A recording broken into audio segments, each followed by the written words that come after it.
আসসালামু আলাইকুম প্রিয় শিক্ষার্থীরা, তোমরা সবাই কেমন আছো? আশা করি সবাই ভালো আছো, আমিও ভালো আছি।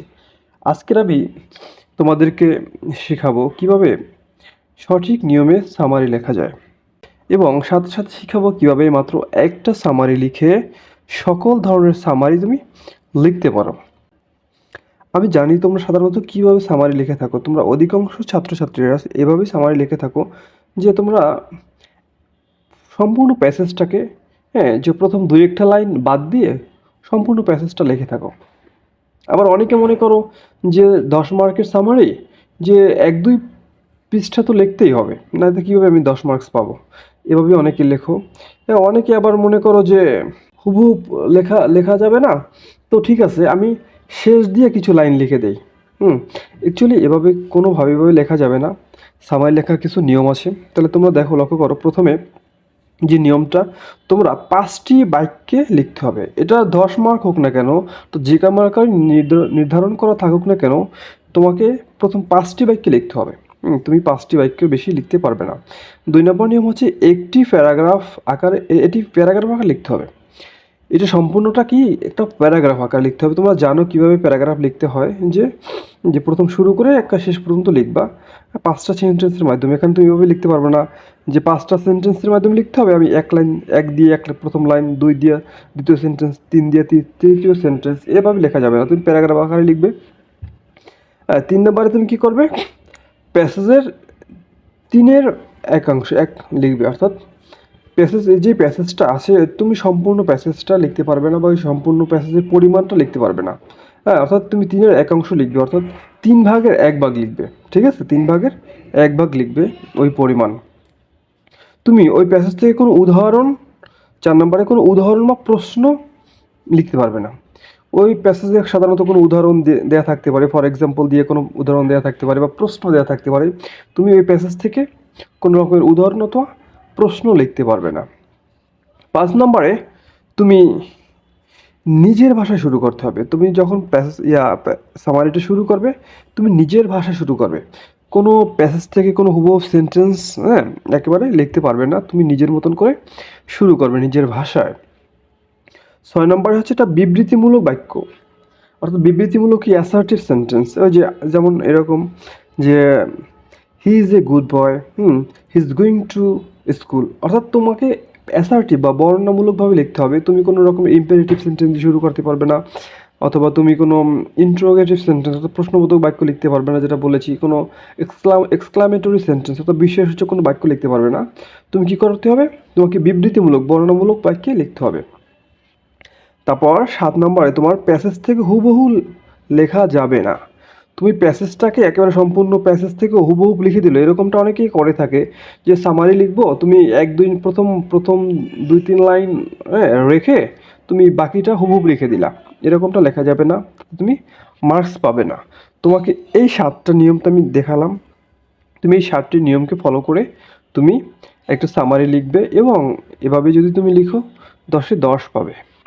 তো তোমাকে আমি প্র্যাকটিক্যালি দেখাই যে 7টা নিয়ম ফলো করে তুমি কীভাবে একটা পূর্ণাঙ্গ সামারি লিখবে।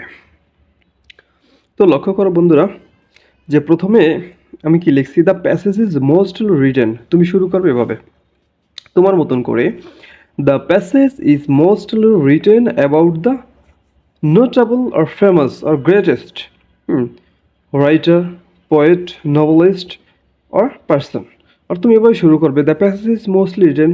এই প্যাসেজটা প্রধানত বা রিটেন লেখা হয়েছে অ্যাবাউট দ্য নোটেবল, অ্যাবাউট সম্পর্কে, দ্য নোটেবল উল্লেখযোগ্য বা ফেমাস বিখ্যাত বা গ্রেটেস্ট মহান রাইটার। এর যে কোনো একটা লিখবে, 3টা লিখবে না, যে কোনো একটা লিখবে। যেমন the passage is mostly written about the famous writer. এখানে রাইটার হলে রাইটার লিখবে ওই প্যাসেজে যার সম্পর্কে বর্ণনা করা হবে। যদি সে লেখক হয়, রাইটার হলে রাইটার লিখবে। সে যদি পয়েট হয়, পয়েট লিখবে। সে যদি নভেলিস্ট হয়, নভেলিস্ট লিখবে। সে যদি কোনো একটা পার্সন হয়, কোন ফেমাস পার্সন হয়, পার্সন লিখবে। অথবা সে সায়েন্টিস্ট হোক বা অন্য যদি যেই মানে যে প্রফেশনের লোক হোক, যেই কোয়ালিটিফুল লোক হোক, তার সম্পর্কে লিখবে। তার না এটা লিখবে। তাহলে আমরা এভাবে লিখবো, the passage mostly written about the famous, ধরো রাইটারের কথাই বললাম, দ্য ফেমাস রাইটার, ব্যাস, এ হচ্ছে গিয়ে এক লাইন। তোমার 1 লাইন চলে গেল, 5 লাইনের বাকি থাকে 4 লাইন। তাহলে দ্বিতীয় লাইনে তুমি কী লিখবে?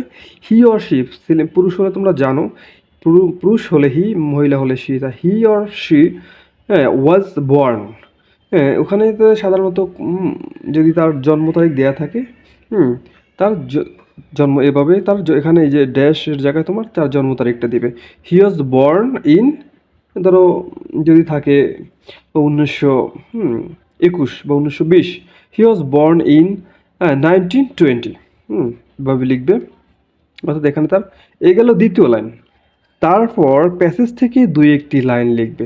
তারপর কী করবে? 2 লাইন চলে গেল, তারপর থাকে 3 line.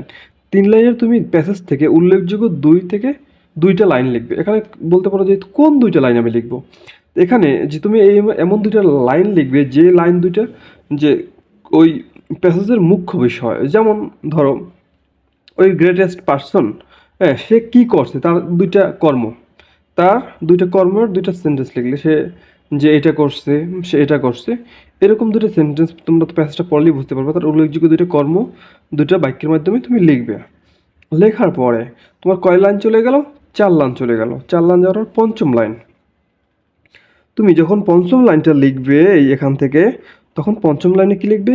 We have learned, we have learn a lot of things. এটা অর্থ এরকমটা দাঁড়ায়, উই হ্যাভ লার্নড, আমরা এখান থেকে শিখেছি বা জেনেছি, এ লট অফ মানে প্রচুর বা অনেক, থিংস অনেক কিছুই আমরা শিখেছি, বাই রিডিং দ্য প্যাসেজ, এই প্যাসেজটা পড়ে।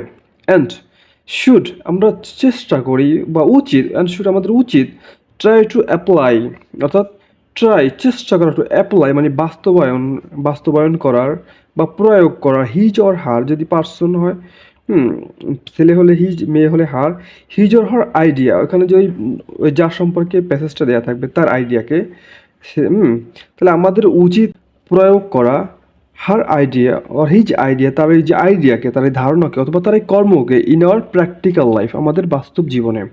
অর্থাৎ তার এই ওই আমরা ওই হ্যার লার্নড, আমরা এখান থেকে শিক্ষা পেয়েছি বা বুঝতে পেরেছি যে অনেক কিছুই, এবং আমাদের প্র্যাকটিক্যাল লাইফে উচিত তার এই কর্মকে বা তার এই উল্লেখযোগ্য আইডিয়াকে অথবা তার এই মহান কর্মকে আমাদের প্র্যাকটিক্যাল বা আমাদের বাস্তবিক লাইফে প্রয়োগ করা। এই যে এভাবেই তুমি কি করবে? তুমি একটা প্যাসেজ লিখবে। এখানে তুমি লক্ষ্য করো যে তুমি এই যে প্যাসেজের মূল বিষয়টা আমি অনুবাদ করে বলে দিয়েছি। তাহলে এখানে যে তুমি যদি বুঝে থাকো, তুমি দেখবে যে এটাই, অর্থাৎ হুবহু তুমি এইটাকেই তুমি যে কোনো প্যাসেজে তুমি প্রয়োগ করতে পারবে এবং তুমি ফুল মার্কস পাবে, ফুল মার্কস 10, আউট অফ 10 পাবে। কারণ এখানে তুমি দেখেছো, তুমি যদি মানদণ্ড করতে পারো তাহলে তুমি বুঝতে পারবে যেখানে আমি কতটা প্রাসঙ্গিক বিষয় লিখেছি।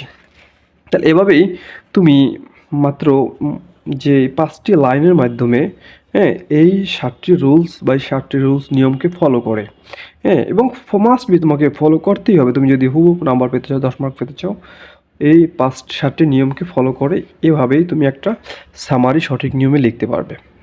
এবং আশা করি তুমি এভাবে লিখলে 10-এ 10 পাবে, যদি তুমি কোনো রকমের বানান ভুল না করো। তো ঠিক আছে বন্ধুরা, ক্লাসটা আজকে কেমন লাগলো, তোমরা উপকৃত হয়েছে কি না কমেন্টে জানাবা। আর ভালো লাগলে একটা লাইক দিবা, শেয়ার করে তোমার বন্ধুদের কাছে পাঠিয়ে দিবার জন্য তারাও শিখতে পারে, সঠিক নিয়মটা জানতে পারে, এবং তোমার প্রোফাইলে তুমি এটা শেয়ার করে রাখতে পারো। তুমি এটা ভুলে যেতে পারো, তখন তুমি যখন প্রয়োজন হবে দেখে নিবা। আর যারা সাবস্ক্রাইব করো না, নতুন ভিউয়ার যারা আছো, তোমাদেরকে স্বাগত আমাদের চ্যানেলে। আমার চ্যানেলটা সাবস্ক্রাইব করে যাবা, এবং নতুন নতুন ভিডিওগুলো এভাবেই তুমি পেয়ে থাকবে ধারাবাহিকভাবে। আমি প্রতিদিন চেষ্টা করবো একটা করে ভিডিও দেওয়ার। আর যারা সাবস্ক্রাইব করেছো অলরেডি তাদেরকে অনেক অনেক ধন্যবাদ। তো ভালো থাকবে, আল্লাহ হাফেজ।